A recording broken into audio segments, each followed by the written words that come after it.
ጤና ይስጥልን ውድ አድማጮቻችን፣ ለአሁን ያዘጋጀንላችሁ ፕሮግራም ይዘን ቀርበናል። አብራችሁን ቆዩ። ወቅታዊ ታማኝና ፈጣን መረጃዎችን ለመከታተል ቻናላችንን ሎሚ ሚዲያ ሰብስክራይብ፣ ሼር እና ላይክ በማድረግ ቤተሰብ ይሁኑ። ይህ ሎሚ ሚዲያ ነው። ጤና ይስጥልኝ። የሎሚ ሚዲያ ነው። የዕለቱ ትኩስና ሰበር ዜናዎችን ይዘን ቀርበናል። በዛሬው የዜና ቆይታችን በሀገራችን ኢትዮጵያና በምስራቅ አፍሪካ ቀጠና የተኩስ አቤት ፖለቲካዊና የደህንነት ጉዳዮች ወደ እናንተ እናደርሳለን።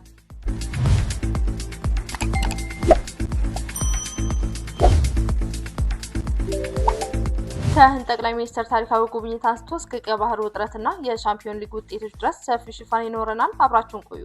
የህንድ ጠቅላይ ሚኒስትር ናሬንድራ ሞዲ በኢትዮጵያ ያደረጉት ጉብኝት ለሁለት ሀገራት ግንኙነት አዲስ ምዕራፍ ከፍቷል። ጠቅላይ ሚኒስትር አብይ አህመድና ናሬንድራ ሞዲ ባደረጉት ውይይት የሁለቱን ሀገራት ግንኙነት ወደ ስትራቴጂካዊ ሽርክና ወይም ስትራቴጂክ ፓርትነርሺፕ ደረጃ አሳድገውታል።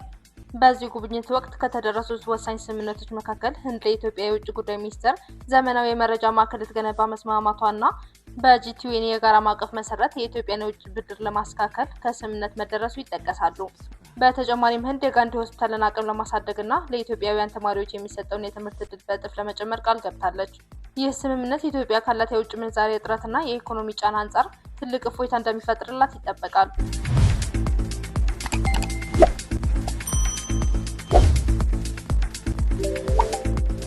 በአማራ ክልል በመከላከያ ሰራዊቱና በፋኖ ኃይሎች መካከል የሚደረገው ውጊያ አሁንም እንደቀጠለ ነው። መረጃዎች እንደሚያመለክቱት በተለይም በጎንደር፣ በጎጃምና በወሎ አካባቢዎች ግጭቶች ተባብሰዋል። መንግስት በአካባቢው የአየር ኃይል ድብደባዎችን እያካሄደ ሲሆን በቅርቡ በሰሜን ጎንደር ዳባትና በሰሜን ወሎ ላስታ አካባቢ በተፈጸመው የድሮን ጥቃት ንጹሃን ዜጎች ህይወታቸውን እንዳጡ ሪፖርቶች ያሳያሉ። በሌላ በኩል የፋኖ ኃይሎች የገጠር አካባቢዎች ያላቸውን ይዞታ በማጠናከር የመንግስትን የሎጂስቲክስ መስመሮች በመቁረጥ ላይ ናቸው።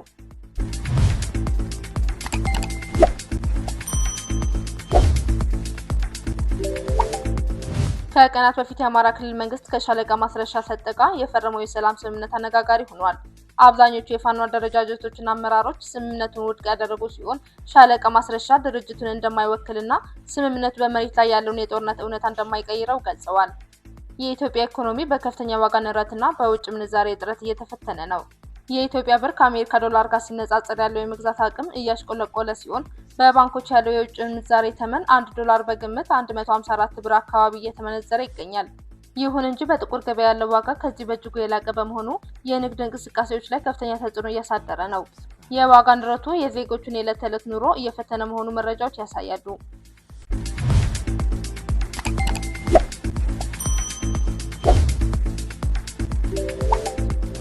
በምስራቅ አፍሪካ ፖለቲካ ትልቅ ድንጋጤ የፈጠረው ዜና የኤርትራ ከኢጋድ አባልነት መውጣት ነው። የኤርትራ መንግስት ኢጋድን የአካባቢውን ሰላም ማስጠበቅ የተሳነውና የኤርትራን ብሔራዊ ጥቅም ያላስጠበቀ ድርጅት ነው በሚል ወቀሳ አባልነቱን በይፋ አቋርጧል። ይህ ውሳኔ የመጣው በኢትዮጵያና በኤርትራ መካከል ያለው ግንኙነት በሻከረበት ወቅት ነው። በተለይም ጠቅላይ ሚኒስትር አብይ አህመድ ስለ ቀይ ባህር ወደብ ባለቤትነት ተደጋጋሚ መግለጫ መስጠታቸው አስመራ እንዳስቆጣና ኢጋድ ለኢትዮጵያ ያደላል በሚል ስጋት ኤርትራ ይህንን እርምጃ እንደወሰደች ይገመታል። ይህ ሁኔታ ኤርትራ፣ ግብጽና ሶማሊያ በጋራ ኢትዮጵያን የመክበብ ስትራቴጂ ሊከተሉ ይችላሉ የሚለውን ስጋት አባብሷል።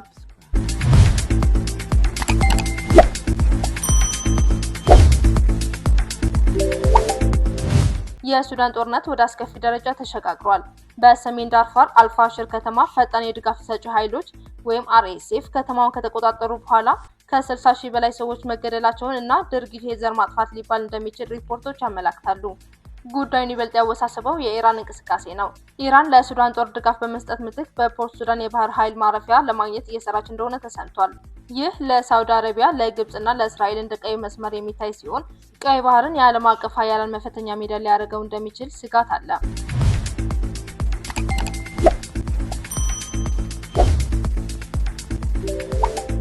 የሶማሊያ ወቅታዊ ሁኔታና የአልሸባብ ጥቃት። በሶማሊያ የአልሸባብ ጥቃት እንደገና እያገረሸ ነው። አሸባሪው ቡድን በሞቃዲሾ በሚገኘው ወታደራዊ ማሰልጠኛ ጣቢያ ላይ ባደረሰው የቦምብ ጥቃት በርካታ ወታደሮችና ሰላማዊ ሰዎች ተገድለዋል። አልሸባብ የአፍሪካ ህብረት ሰላም አስከባሪ ኃይል መውጣቱን ተከትሎ የፈጠረውን ክፍተት እየተጠቀመበት ነው። በሌላ በኩል ግብጽና ሶማሊያ ወታደራዊ ትብብራቸውን እያጠናከሩ ሲሆን ይህም በኢትዮጵያ ላይ ተጨማሪ የደህንነት ስጋት ደቅኗል።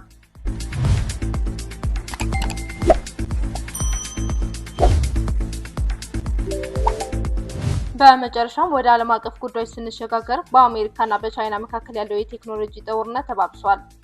የአሜሪካው ፕሬዝዳንት ትራምፕ አስተዳደር ኒቪዲያ የተሰኘው ግዙፍ ኩባንያ ዘመናዊ የኤአይ ቺፖችን ለቻይና እንዳይሸጥ አዲስ ገደብ ጥሏል። ይህ እርምጃ ቻይና በሰው ሰራሽ አስተውሎት ወይም አርቲፊሻል ኢንተለጀንስ ዘርፍ ያላትን እድገት ለመግታት የተወሰደ ነው።